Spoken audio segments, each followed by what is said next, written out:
September 5th City Council meeting. At this time, we will stand for the Pledge of Allegiance and prayer by Councilman Lawrence.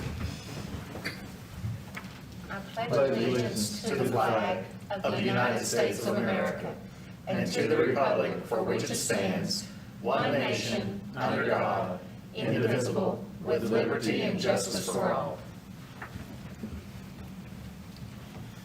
Lord God, we give thanks for this day, Father. Lord, your word says, Father, if any man lack wisdom, let him ask and he will give. So, Father, I'm asking for wisdom for this council to know how to rule and reign and do what is perfect and right in your sight, Father. And Lord, we also give thanks for not only the day, Father, but all those volunteers and these, even all over police and firemen and Lord, that you just be with them, strengthen them, guide them, and direct them, Father. And Lord, we just ask that you show mercy to this city. In Amen. Jesus' name we pray. And Lord, we also pray for rain. Amen. Oh, amen. Thank you. And at this time, we will have any questions or comments from citizens, if there is any. And I see none, so we'll move forward to the consent agenda items, 5 through 8. If there's anyone that has any questions or comments, and if not, I'll entertain a motion. I make a motion we approve consent items 5 through 8. Second. And all in favor? And they pass. Item 9, receive a presentation on the fiscal year 2024 proposed operating budget, conduct a public hearing, and then consider and take appropriate action to approve on final reading ordinance O-007-22, adopting the fiscal year 2024 operating budget. Mr. Spradlin. So it's finally here, the end of what's been, probably 5 months worth of work for city staff, and it's been a little compressed this year because we added some new software and some new transparency tools, which kind of suppressed it. But I think in the end we've achieved quite a bit with this budget.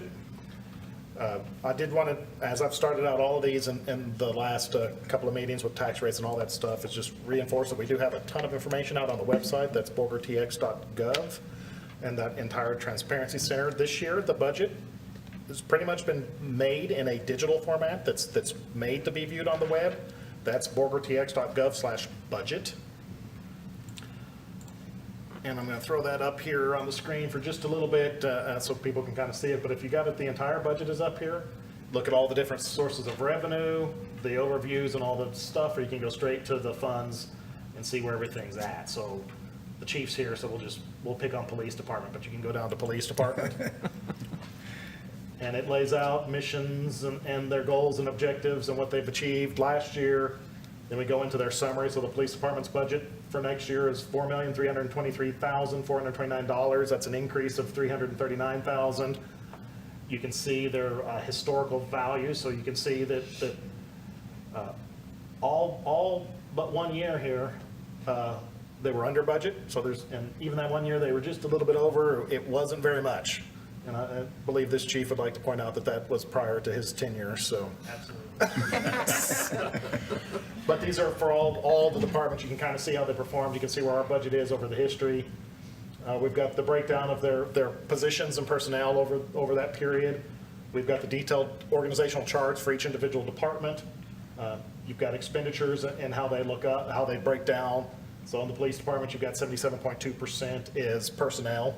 Of course, it takes people to do all of that, so that's mostly where that's going. You've got the same things here, kind of in stack graphs.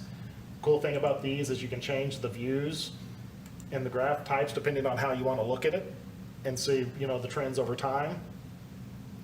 Then significant changes. And so at the bottom, we get into actually the more coarse numbers if you want to see exactly where everything is going. And then, of course, we end up with our performance measures, which is how we're measuring, the effectiveness of what we're doing. And this is all in the printed budget book, and that PDF is out there too, but if you really want to look around and explore, I think this is a pretty good way of doing it. As the year starts going, we'll be updating these numbers with our year-to-date actuals, so you can you'll be able to start seeing, how we're going as the year goes through by. And then there are, general fund summaries as well, and we'll look at some of this stuff, as I go through my presentation, but borgertx.gov/budget. This is the most transparent the budget has ever been. I think we're leading the way in a lot of this transparency, you know, definitely in the Panhandle and really with some of this stuff in the state. So I think Yeah. I'm a little proud of that. It was a lot of work on my behalf to get it set up, but you know, we are definitely not trying to hide anything. Absolutely. So I do want to provide that. So just a little recap of property tax and where we're coming with that. You know, we talked about this last week, but our property values continue to go up. So this chart kind of shows the history of that. But if you look at what we've done with the tax rate, we've brought the tax rate down a lot more and a lot quicker than the appraisals have going up. So we're definitely doing our part in trying to maintain that fiscal responsibility with the tax rate. For this budget year, the current tax rate is 0.71. We're going to adopt a tax rate of 0.6475, which is actually below the no new revenue rate, which is 0.65. The no new revenue rate is the rate which will generate the exact same amount of money in '24 that we got in '23. And so overall, that's a 6-cent decrease on top of a 9-cent decrease last year. So in the last 4 years, we've decreased almost 20 cents. So we're definitely taking advantage of that increased sales tax and being mindful with our expenses. So what does that impact mean? So overall, the tax rate is going down 10%. The average appraised value went up 9%. So you can see the tax rate's coming down more than what the average appraised value went up. So hopefully, at least on the city side, we can calm you down a little bit from what your appraisal was when you got those appraisal notices. The average tax for the average home is pretty much staying the same just because of the way those appraisals and how everything is distributed. But on the average house, it's going up about 70 cents. So for all, in an entire year. So for all practical purposes, we've maintained the tax rate. You'll see the total levy, the amount we expect to collect across the board is down 6.3%. Our collection's down a little less because we do get to collect the value of new property.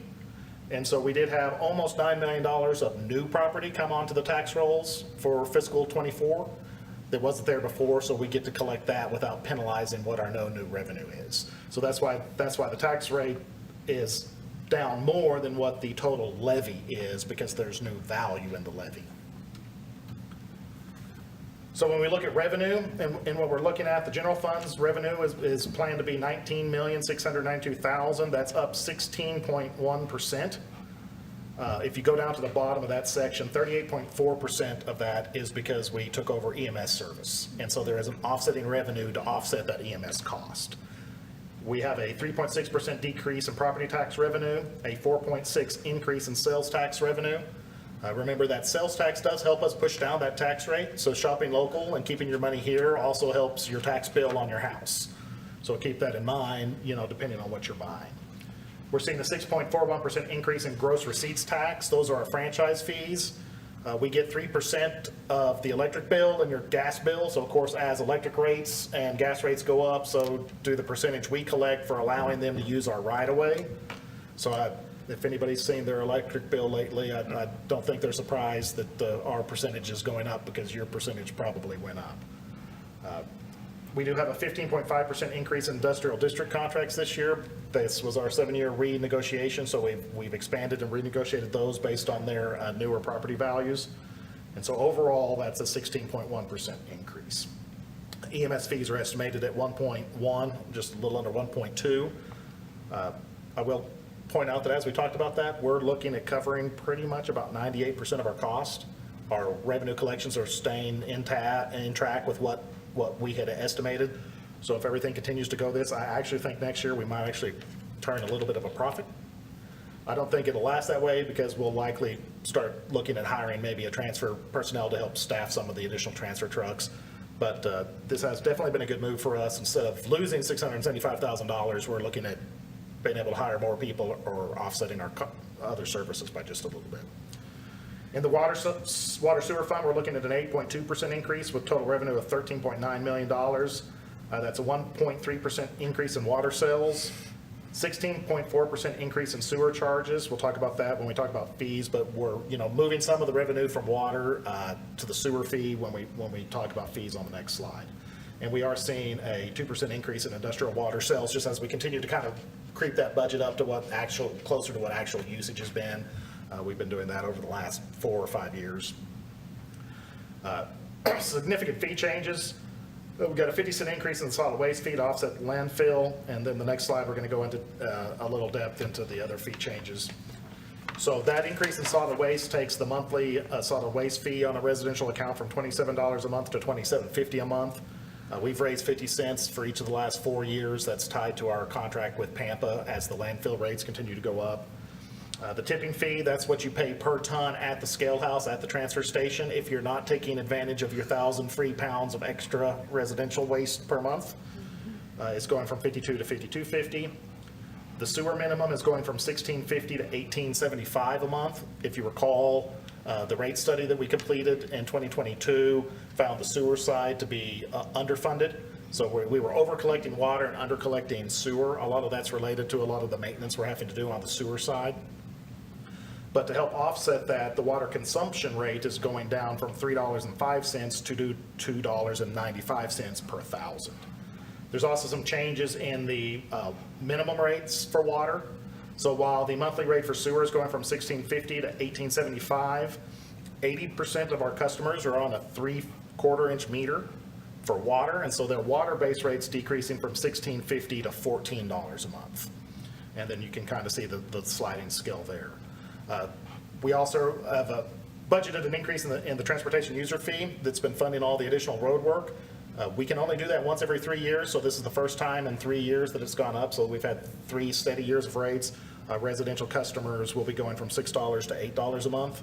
Of course, that is what has offset the cost for the chip seal, the sidewalks that are going in around town, the curb and gutter, and of course 10th Street. And I think once 10th Street's done, it's going to be money well spent, and I think people are going to be excited about that. So what this really matters is what does this impact the average customer's bill? So we've talked about some fee changes, and some of that seems like, some significant money, $5 to $8. But when you combine that with some of the decreases, if you're on a 3/4-inch meter and you use the minimum of less than 1,000 gallons, your bill's going from $67 to $68.25, so $1.25. If you're using 3,000 gallons, $86.35 to $87.30. And if you're watering a really, really green yard, you're going from $260.50 to $258.75. So basic impact depending on which meter size you have. And I will say that nobody with a 3/4-inch meter is going to be using 30,000 gallons of water a month, because that 3/4-inch meter won't feed that. So you're looking at probably an 1.5-inch meter for that. And so their bills are going up from $272.88 to $279.75. So the people that use the water the most are seeing the bigger increase, to where we've minimized it to those that use the less amount of water or those that are on a fixed income. We've been able to keep that to about $1. So what this is a 1% increase on the average customer bill using 7,000 gallons a month. So when you see what Excel's gone up and what the gas company's gone up and what your groceries have gone up, remember, we did not increase fees last year or the year before. So in 3 years, your utility bill has gone up 1%. In 3 years everywhere else, your bill's gone up a lot more than that. So I think we've done a really good job. When we look at where the revenue's coming from property tax, you can see that's down 3% in the general fund. Sales tax, we're budgeting a slight decrease over what we budgeted this year. That was an amended budget. I think that will be well over that. We do have a turnaround that's about to start, but there again, we have consistently tried to be conservative with our sales tax budgeting. So we feel pretty comfortable with that number, and probably get to adjust that upward here before the end of the fiscal year, later in the year. Gross receipts tax overall is we're planning on going up about 0.7%, which is over our amended budget. License and permits staying about the same. Fines and forfeitures going down just a little bit. Industrial district contracts, like we talked about earlier, up 15.5%. And service charges up 18%. There again, the biggest cause of that is the EMS fees, or a service charge. In water and sewer, you can see the detail there. I will point out that in both funds, we are seeing the significant increases in our interest investments with the interest rates going up. So we're budgeting $225,000 in the water sewer fund this year. That was up from the $5,000 we started last year's budget with. So we're doing pretty well with that. Overall, the water sewer revenue is only up about 2% because we are maintaining industrial rates in the vast majority of most of those rates. When we look government-wide, we're looking at total revenue of $39,408,000 for our operations next year, broken out by all those different funds. So before we get too farther, any questions? That's it for revenue. Questions on revenue?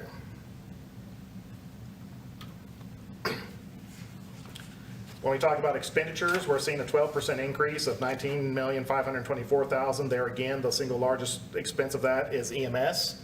That's an additional $1.2 million that we didn't have last year, so that's the biggest driver there. And then interfund transfers. So we're transferring out $1.7 million to offset capital purchases and capital construction. So that's how we're funding the downtown pass-through park. That's how we're going to fund the stormwater project on 3rd Street that's having to be done, and some things like that that we'll talk about later. So we'll talk about fund balance impact later too, with where that's coming from, because you'll see overall we're spending more than we've got because we've got money in the bank. So we're spending more than we're bringing in, but operationally we are not. Operationally, our expenditures are 19.5. That extra 1.7 million is capital construction. So those are not things that are recurring. In the water sewer fund, we've got an increase of 7.5% in operating expenditures of 13.9 with a $752,000 interfund transfer. Again, that transfer is going to offset capital construction. That's the utility portion of the 10th Street project and some of the sewer crossing in the Rock Creek area that we're replacing with the stormwater project. So the big changes that are driving some of the other expenditures are 10 new positions for EMS. So we've been pretty lucky in the last couple of years of being able to reduce some positions, but then we picked up a whole new service. So we're kind of back into the positive, but as we talked about earlier, that's for the financial benefit. So we're good with that. We did reduce a financial specialist position that had been split with water sewer fund. We've also reduced a street position, mainly because we've been unable to fill it. And now with the TUF being funded, we're doing a lot more of our big construction projects through contractors, which free up our staff to do some more of the maintenance items, so that can be better spent in funding additional contractors.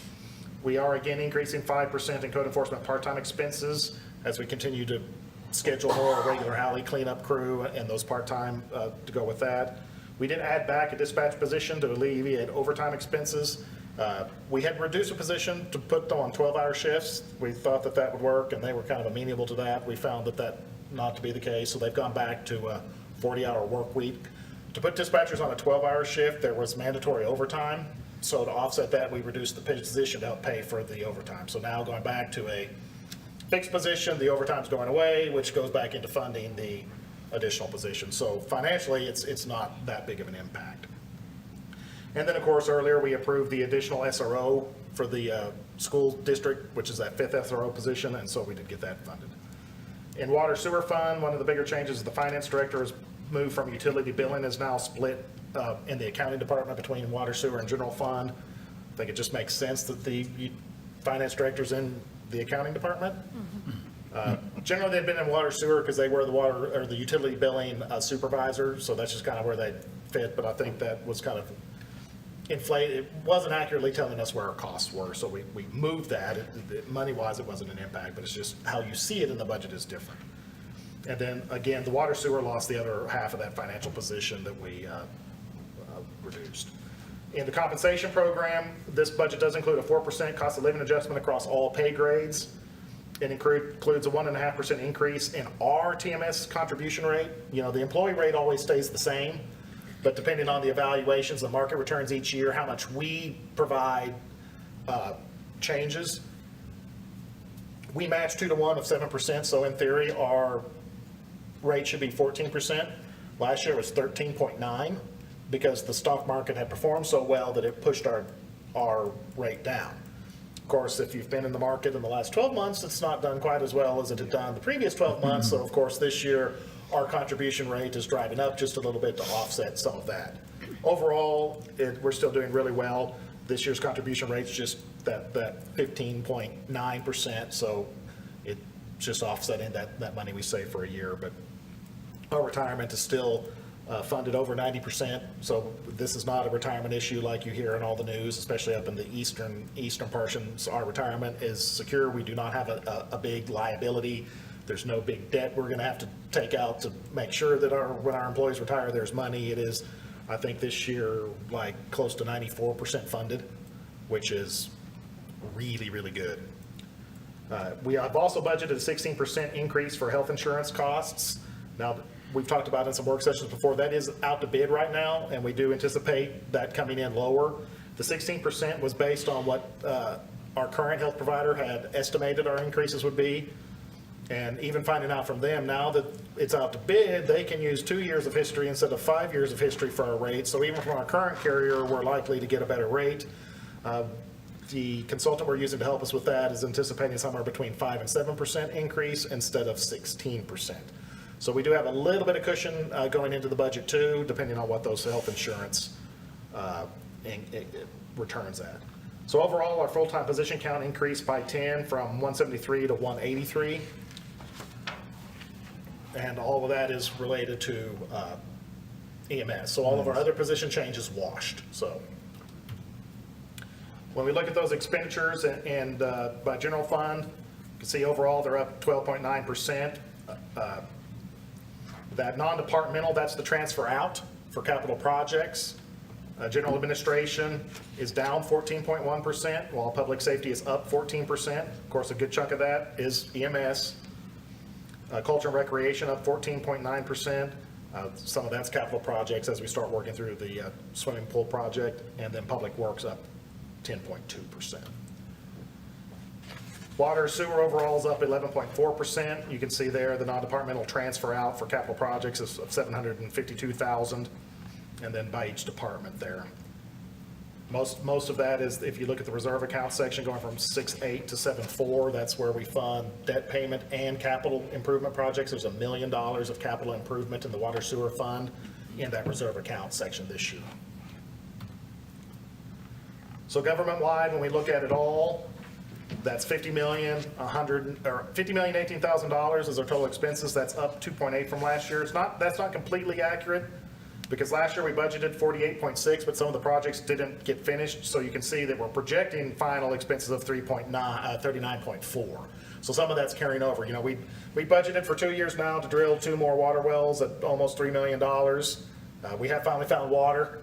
So we anticipate those to be completed in next budget year. So that's one of those projects. Of course, 10th Street's been delayed just a little bit. We funded a chunk of that over several years, but that'll be finishing next year.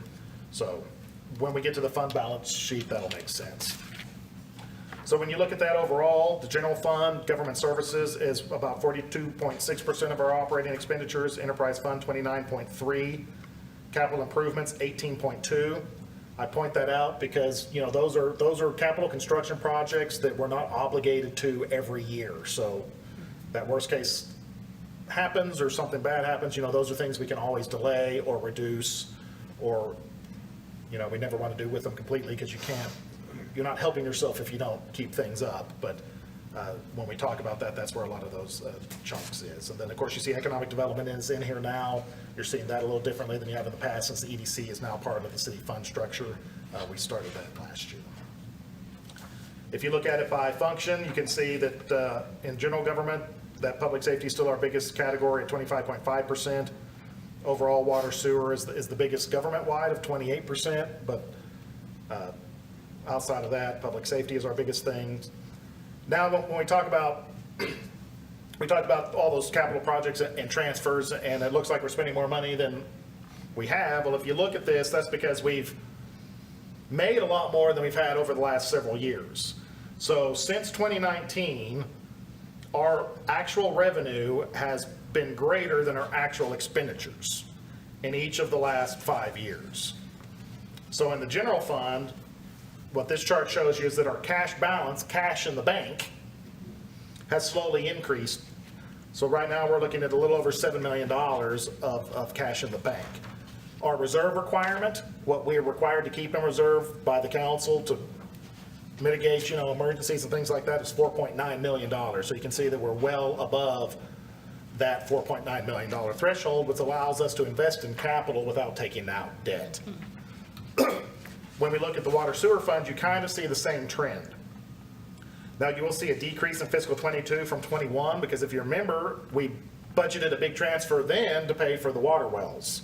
And so that money's been sitting in the capital construction fund since 2022. So that's why you see that drop in '21 down to '22, but then we came back up in '23, so that we're gonna be doing that. Right now, the water sewer fund is 6.5 million with a reserve requirement of about 3. So we're doing quite well there too.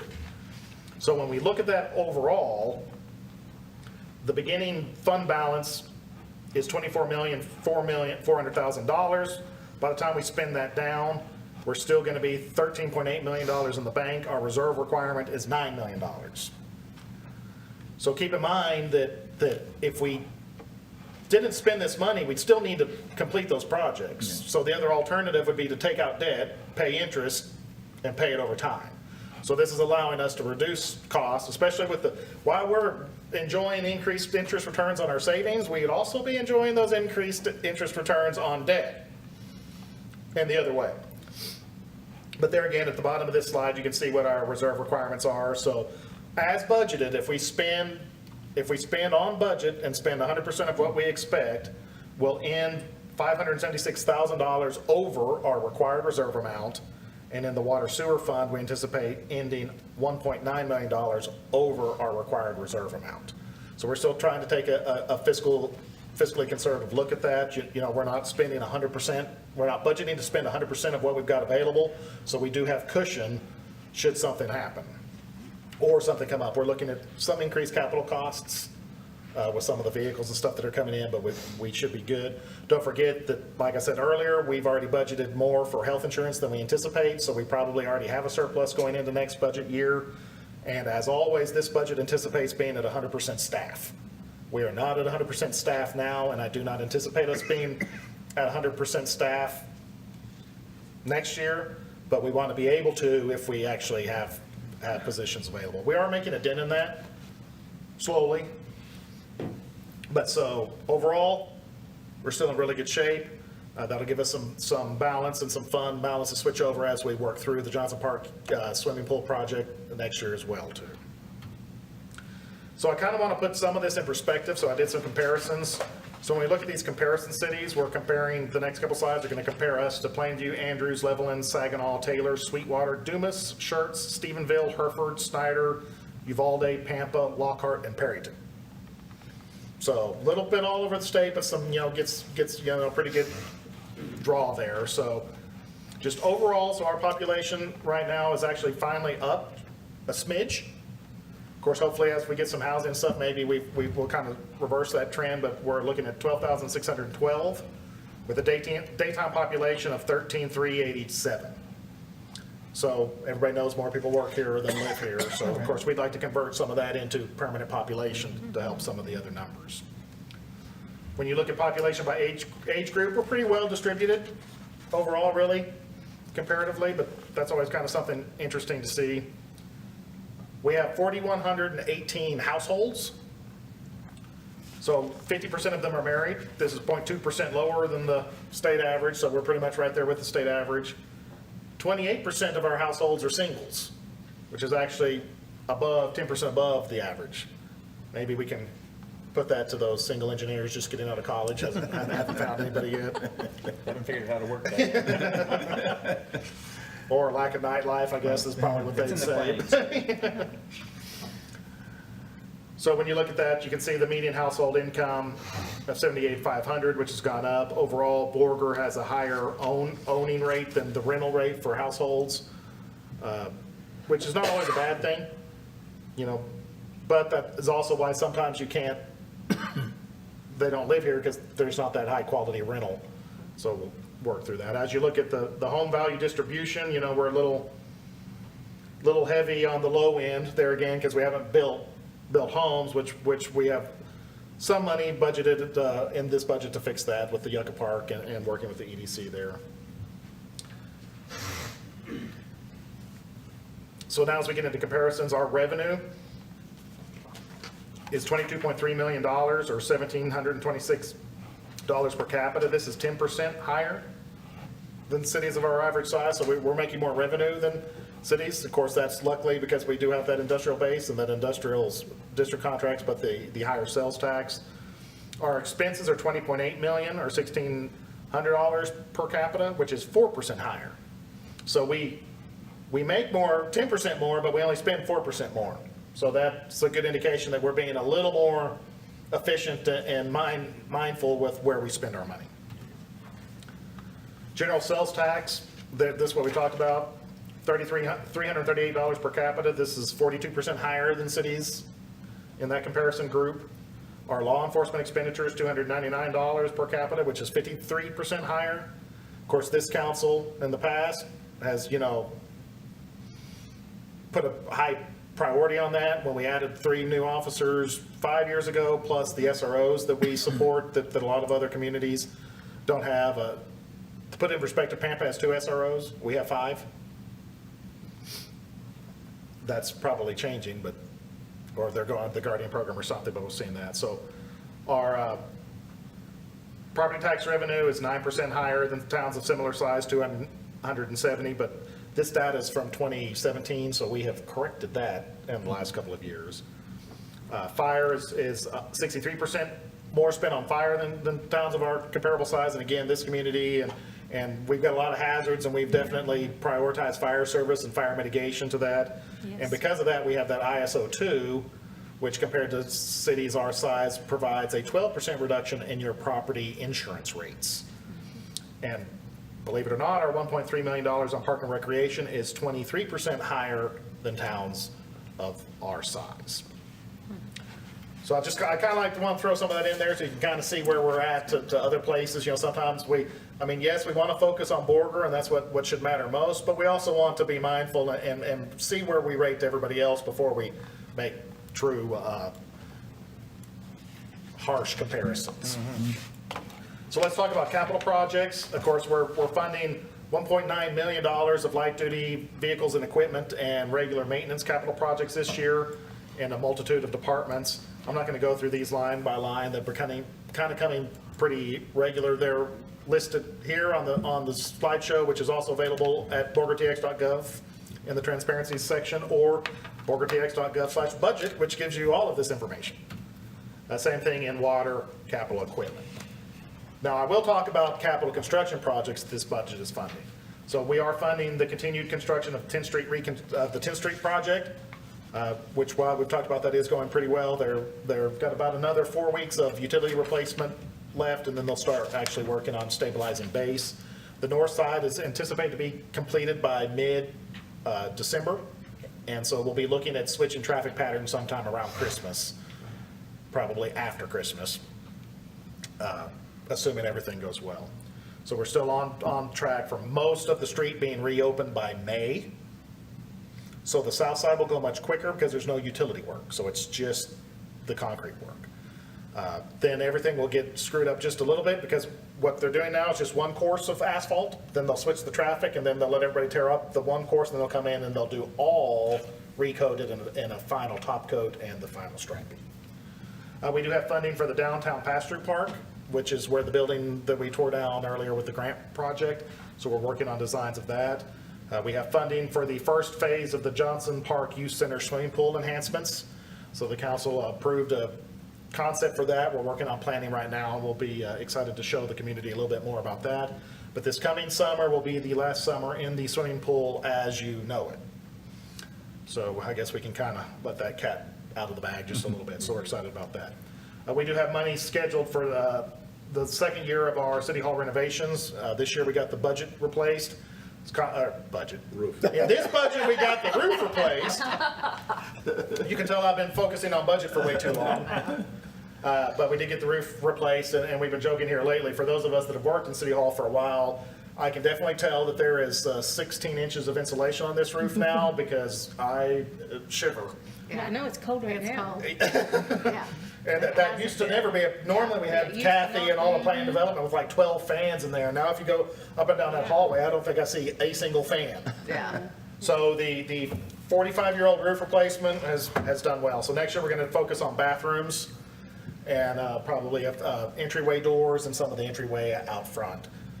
plan is then move into the council chambers and some of those things. So we plan on budgeting a little bit of money each year going forward instead of trying to do this in one big project so that we can try to use that operating cash without taking any debt. There is a animal shelter fencing, so there's money in there to fence in their drop-off area so that when they unload animals, they're less likely to run off and go find their way into the wastewater plant. So they'll get a gate and be able to kind of lock them in before they get them out. Also, the second phase of the shelter floor replacement, so we're retiling the kennels to meet state compliance.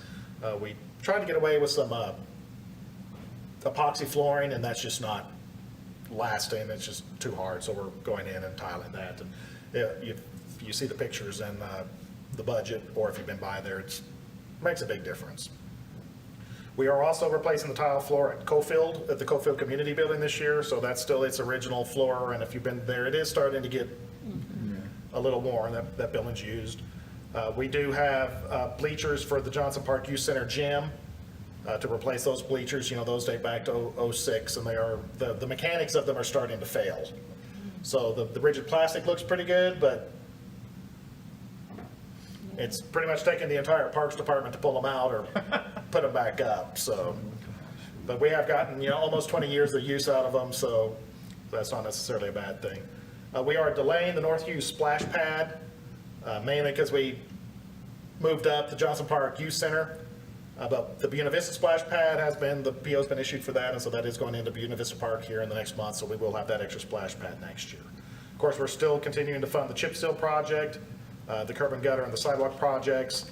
We are funding the 3rd Street drainage, which the council's been aware, but when all that rain, we're starting to wash out the culverts that run under 3rd Street back towards the animal shelter. And we have funded the surcharge for the fire aerial apparatus that we got added at $216,000. So overall, in the equipment fund, we're only transferring, of that $216,000 surcharge, we're only gonna have to transfer about $140,000 to cover it. So overall, financially, we've been doing well. If you recall, we had planned on using $500,000 of reserve money to pay for that fire truck. And so, because of interest in investments and increase, and even with that surcharge, we're transferring $280,000 instead of a planned $500,000. So really, $500,000 plus $217 should have been $700,000 we were short, but we're transferring like $300, just a little under $300. So financially, we've offset some of that, which is helping us fund some of these other projects. In the Water Capital Construction Fund, we are funding the Northwest Wellfield expansion. Those are the 2 new wells in the well field that we've been trying to locate and get done for 2.5 years, which I said earlier has done that. We've delayed the Bryan Street wastewater improvements, just with some of the funding, really with Yucca Estates and the Northwest and the Rock Creek crossing and the plant lift at the sewer. Bryan Street hasn't collapsed. This is some concrete line that we were planning on, we were gonna go through that. We do have funding for the engineering, but we're not gonna probably fund the construction, but we're gonna engineer it so that maybe if we get some decent bids on some of the other projects and we have a little bit of money left, we can do that. It's not critical, so I don't want to dip in anymore to our reserves. We have the reserve monies to fund it, but I'd a lot rather fund it in our ongoing budget, and it's more than capable of being delayed into fiscal '25. Again, we talked about the Rock Creek wastewater crossing improvements. People probably don't know, but there is an above-ground sewer pipe that runs back behind O'Reilly's. Just over the years, it's starting to shift, and those pylons are just bad. So the joints are starting to break, so we've got to put clamps on them to hold them together, so we'll be getting that replaced next year. We're also replacing lift number 2 at the wastewater plant. So that's the first lift that starts pulling the sludge out of the settling pits. So it's a pretty important piece of equipment. And it's getting pretty old too, so we have both of those identified, this one this year and another one next year. So that's definitely a higher priority. That doesn't impact all of our sewer treatment. And a new storage building to protect some of their equipment and their supplies. Their equipment, that storage building they're using is kind of that silo-looking thing that dates back to the original plant construction of the '60s. So it's time. In the regular budget, it wasn't that much, but they're also finally getting new windows. So I know that the juniors are happy about that, but I'm not for sure. We joke, I used to joke about the old fire station before it got renovated, that I don't even know why you called them windows, because everything's blew right through them, even if they're closed. It's kind of the same thing at the wastewater plant. And then we do have funding for the utility portion of the Yucca Estates project. We did get the final engineering plans for that. Plat should go in front of the P&Z later this month, and so we should be getting fine tuning a start date with the developer and getting those incentive agreements in the coming months. Tough projects, so our chip seal project next year will include Valley Drive, Thompson, Stevenson, O'Daniel, Kennedy, Moody, Ferguson, Sterling, and Monroe. And then we are delaying the curb and gutter and sidewalks just a little bit to wait and see how much the 10th Street project eats up. I don't want to drop that fund balance down too low, so we'll be kind of monitoring that to see when, and then of course the completion of the 10th Street reconstruction project. So that's the fiscal 2024 budget in a nutshell. There's a lot going on in it. Again, I do invite everybody to explore it online or download the PDF. I'm excited for next year. We got a lot of things done this year, and we're going to get a lot more things done next year. So, a lot going on. At this time, I guess I'll conduct a public hearing. And so I'll open the public hearing. And if anyone has anything they'd like to say. And if not, then I'll close it. And I'll entertain a motion. I move to approve on final reading ordinance O-007-22 adopting the fiscal year 2024 operating budget. Second. All in favor? And it passes. Item 10, consider and take appropriate action on Resolution R-023-23, approving the fiscal year 2024 through 2028 Community Investment Program. Mr. Spradlin. So along with the budget is the CIP that plans our investment over the next, 5-year period. Year one is funded as part of the budget, so everything that's in the plan in year one is funded. Year 2 through 4, they could be funded or they could be identified as projects that we need to try to find funding for. So overall, this 5-year plan has identified $52,475,000 worth of projects. Of that, only $26,315,000 of it is funded, which leaves a funding gap of another $26,159,000. Now, some of that could be additional debt or additional grant funding as things become available. A lot of that we talk about, are some big projects. A good chunk of that's a $10 million that's been set aside for a future youth sports park that's been identified as a need, but we don't have land, but it's a placeholder because we would like it. There's $5 million for a fire substation that could become a potential that's not funded, but we've talked about with industry partnership or if housing development comes up that we might have to deal with. And then, of course, we hear a lot about Main Street realignment and Main Street reconstruction. It has been identified as a project, but has not yet been funded. So as tough funding and things become available, some of that could happen. But those are the big three. Right there is about $20 million of that $26 million of unfunded projects. So overall, we're funding the vast majority of the really important things. And as we go forward, and depending on how tax rate is, if we get to the point to where we want to try to have a bond election for a youth sports facility, if we get land for it or something like that, we can focus on that. Remember, the CIP is supposed to identify anything and everything that we might think we need so that we've got a better way of trying to plan for the future and identifying things as they come forward. It's available online too. I know that in the last 3 years, having a CIP, I think, has greatly benefited our planning, especially with our vehicles as they've taken so long to get. We're still able to kind of keep that rotation up a little bit. I know it's definitely beneficial for the council when I come ask to order a vehicle that's 2 years out, but hey, it's identified in here. We're not, just not wanting to do, just pulling it out of our Yeah. armpit.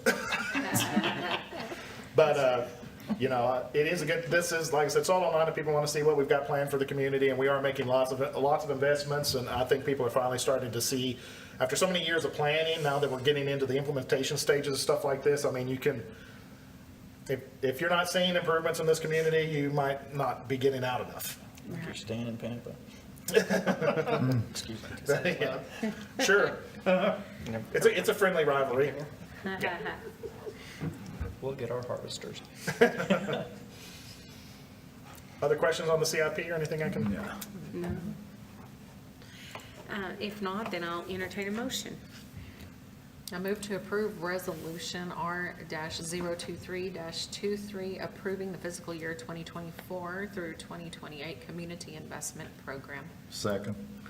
All in favor? And it passes.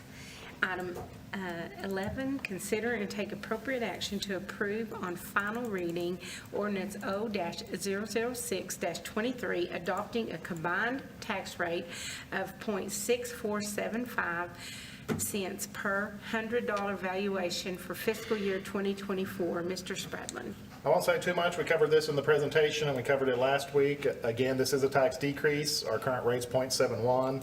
It's going to .64. It wasn't that long ago, it was .86. So I don't think anybody should be upset. Yep. Anyone have anything? If not, then by show of hands, well, first I'll entertain a You need to do a motion. public hearing here. And we did that last week, so this is just, Oh, okay. since this is a tax decrease, we're only required to have one public hearing. Okay. You do have to have two if it's a tax increase, but I guess the state seems to feel that if we're decreasing your taxes, you should be happy. Nobody would show up to a public hearing. So I'll entertain a motion. Move to approve on final reading ordinance O-006-23, adopting a combined tax rate of .6475 cents per $100 valuation to fiscal year 2024. Second. And all in favor, by a show of hands? And it passes. And item 12, consider and take appropriate action to introduce on first reading ordinance O-008-23, amending the City of Borger's fee schedule for the fiscal 2024 budget year. Mr. Spradlin. So we've talked about this in the presentation too, and kind of outlined the major changes. This is just the changing, a couple years ago, we put a master fee schedule in place so that we could have one place where you could see them, and then we print out that schedule. It's available on the website, so they're all together, and that's what this is doing. Again, the biggest changes are the water rates and the sewer rates, which are minimal. The tough increases, which we'll talk a little bit again in the next item. And then, of course, we added EMS, significant number of EMS charges. Everything else is pretty minimal, a few changes in animal control, a few deletions here and there. The one thing we talked about that didn't happen is we have not increased or changed any fees for facility rentals.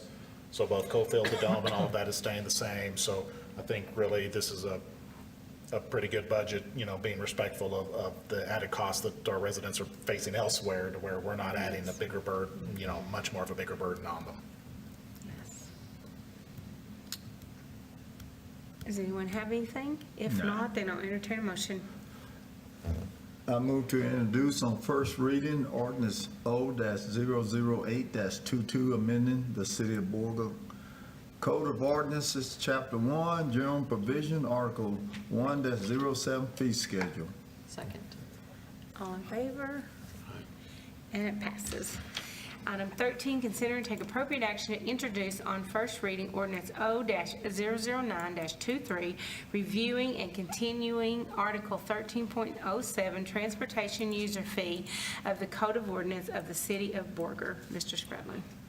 So when we enacted the TUF 3 years ago, it does have a requirement to review every 3 years. That is also the only time that we can adjust the fees. That way we give stability to the businesses and the residents in using that. So now it has been 3 years. It's time to review it and make sure that we still think it's going well. Hopefully you do, because if not, we've got to find a different way to pay for the 10th Street debt payment. But I think people, if you look around, it has been able to drastically increase the amount of street maintenance and the projects that we have going on there. It's definitely visible. In that same period, we've reduced the tax rate and kept your water bill the same, even with this fee added. So it's really been a good offset, and I think doing some good things for our community. The fees are about $2 a month for residential, $2 for the commercial fixed rate, and then about another $25 a month for the bigger users of it. So it's pretty modest. but we'll continue to increase our funding by about $130,000 in the transportation user fee, which is important, because while we haven't increased cost to our residents that much, the costs of items that we have to pay, especially road work, has continued to go up. So if we want to keep with that, we definitely need to, that's one of those fees that's going to have to, kind of keep up with that pace. But like I said, we've kept it to a minimum, I think, and as you saw earlier with the, for the average resident, your bill's going up 1%, so you're not, it's pretty, I think, minimal. But the result that it's going to produce is significant. Yes, for sure. It's already done a lot of, Yeah, and it won't be too long before you get your annual report. We give that annual presentation on everything, the transportation fee, user fee's done before, and so it's, yeah. there's areas almost all over town where we can point to projects that TUF has helped. Yeah. Okay, if there's nothing, then I'll entertain a motion. Move to introduce on first reading ordinance O-009-23, reviewing and continuing Article 13.07, transportation user fee of the Code of Ordinances of the City of Borger, Texas. Second. All in favor? And it passes. Item 14, consider and take appropriate action on Resolution R-024-23, authorizing BEDC's purchase of 423 and 425 North Main Street, lots 3, 4, and 5, Block 45, original town site. Mrs. Fester. Good evening, City Council. So this property is the property known as At the Ranch, and it's actually those two buildings side by side. And so one of the great things is about this building is that at the price that we've negotiated, we will actually have about $45,000 in equity just off the tax appraisal, which we all know is not completely accurate. And so already began talking to some local, and when we say local, we mean panhandle local businesses that recruiting. And so we've got a very interested one thinking about going into that building. So hopefully it wouldn't be vacant long. The renovations we're looking at to modify specifically for them aren't significant. And so hoping that this would become like an anchor business for downtown and spur some more development. So that's the purpose and us wanting to acquire and get this business, so.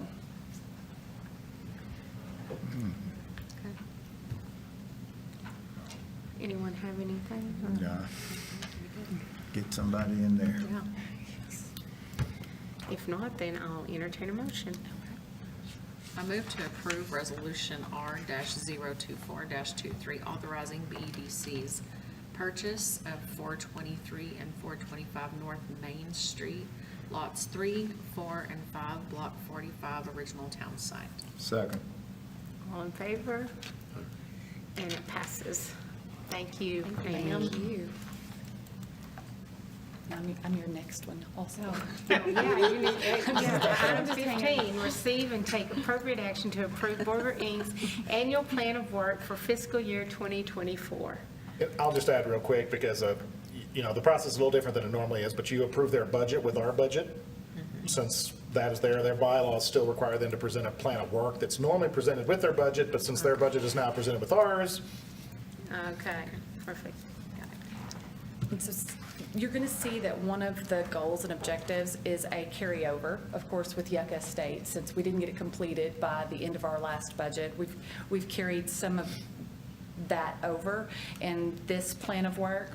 The other objective is that we wanted to pull in from the Boomtown 2040, of course, downtown, making that a priority, especially with some of the things we've had go on lately. And so that is encouraging entrepreneurship and property restoration, and then also,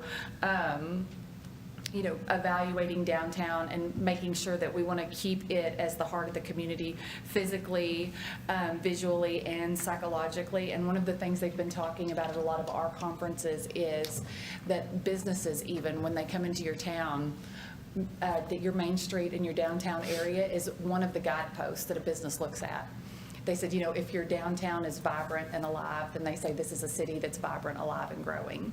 So we really want to focus on our downtown area. And then, of course, another objective is actively recruiting target industries so that we can diversify the employment base.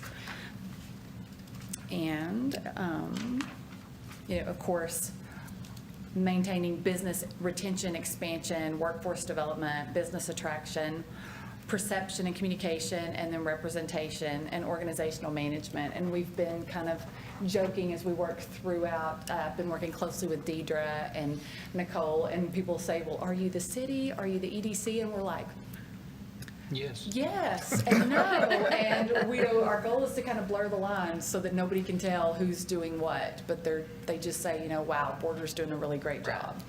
So the more collaboration that we can get, and so always housing being a priority and those community involvement and downtown and our businesses, so.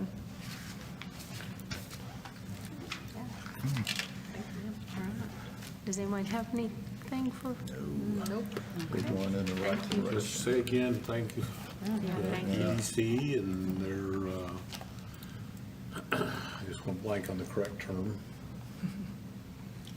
Borger Inc., DBA, or the Borger Economic Development Corporation, DBA Borger Inc.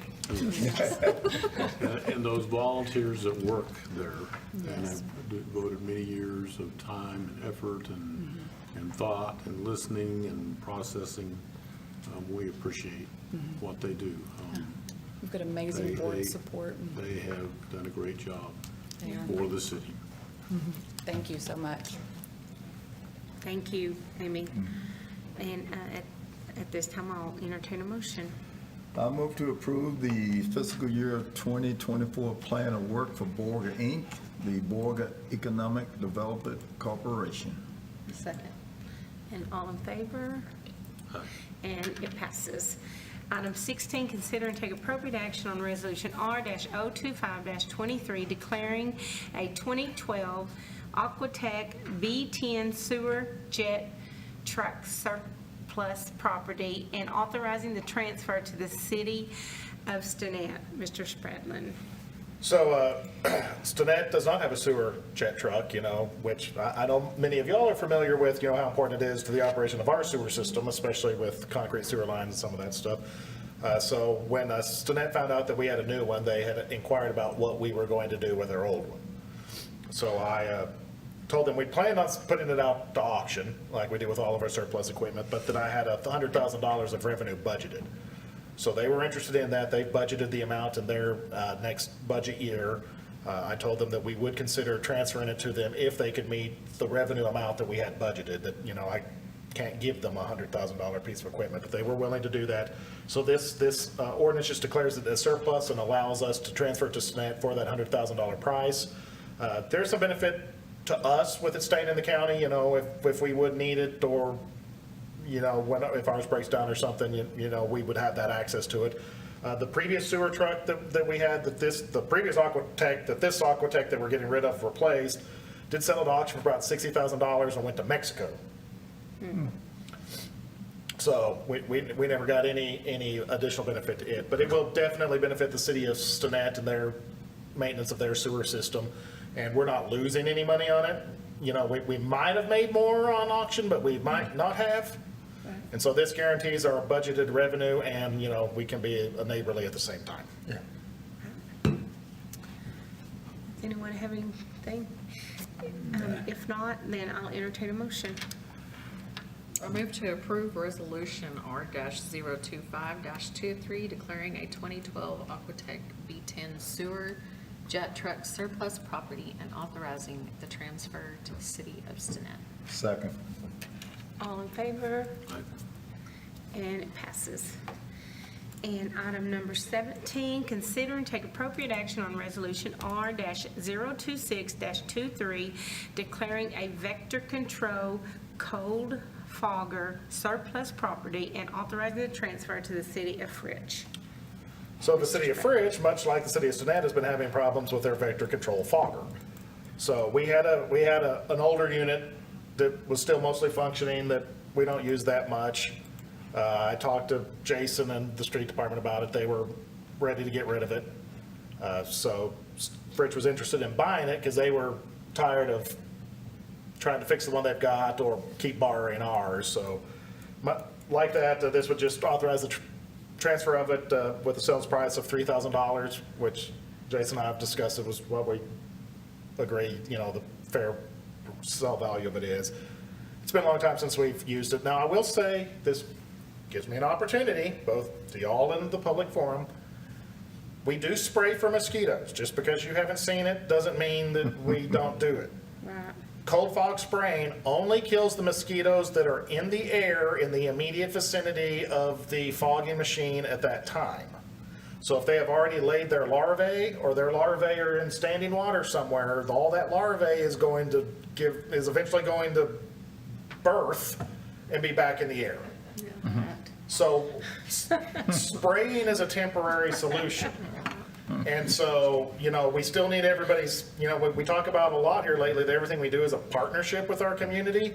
So yes, the cold fogger will reduce the flying population, but if you're not helping by removing standing water or coming up here and getting larvicide tablets and treating your standard water, we're in a losing battle.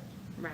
So we'd have to spray every street every day to even make a noticeable dent if you're not treating and getting rid of standing water.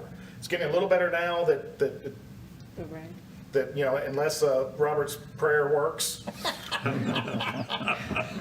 Or, I know that some of us might be, almost prepared to go do a little rain dance. But we still have a lot of problem with people watering their yards that create standing water. If you've got bird baths or tires or, any amount of water will accumulate. And so we get a lot of that. And a lot of people, it doesn't kill any of the larvae. It just, what's flying at the time that it goes by. Okay. And so, even Jason will tell you the same thing if you don't believe me. Like you said, they can come by the city here and get the pellets, to Yeah. put in the standing water and stuff. At the utility billing counter, through the utility billing drive-through, or at the service center, we do have the larvicide tablets for free for Borger residents. As much as we like to help our neighbors, we can't, Yeah. do it on the back of our taxpayers. But if you pay a water bill, you can come get your larvicide tablets and you can help treat that. It is pet-friendly and pet-safe. Right. If you read the paperwork on it, even if the water dissipates and more water comes in, the poison is still there. It doesn't dissipate. So it's The like you residue, put stuff in it all the time. Do we have a window of time we normally spray? It's supposed to be dusk and dawn. Okay. So it's normally between, say, 6:30 and 7:30 in the morning. And keep in mind, the wind's got to be blowing less than 10 miles an hour, too. And so, how many days you think, The panhandle. what percentage of available days, or 4 days a week? And that's the reason people don't see it. Right. That's normally early in the morning or late at night, dusk or dawn, and you've got like an hour window. So we've talked a little bit in the past. I think next year we're going to they've got some pretty neat new automatic vehicle locators that will go to like a website. And as much feedback as we get, I'm going to stick one in that truck and say, if you want to know when and where it's at, go to this website. Or we could get an ice cream, truck sound. Yeah. Except the kids may come out and then they Right. get sprayed, so I guess that wouldn't work, but it's Yeah. humorous thought. As bad as they are around here, go to a city that doesn't do any of that. Yeah. Oh, yeah. But anyway, so Fritz does it, and so they need a new machine because they weren't able to do it. So they're gonna take our used one if you approve this resolution now that I'm off my soapbox. That was a good soapbox. So if there's nothing else, then I'll entertain a motion. I move to approve resolution R-026-23, declaring a vector control cold fogger surplus property and authorizing the transfer to the city of Fritch. Second. All in favor? And it passes. And item 18, consider and take appropriate action to adjourn. I make a motion, we adjourn. I second. All in favor? And we are adjourned. Thank you all for coming. Let's go home. I'll do that next time. I make a motion, we go home.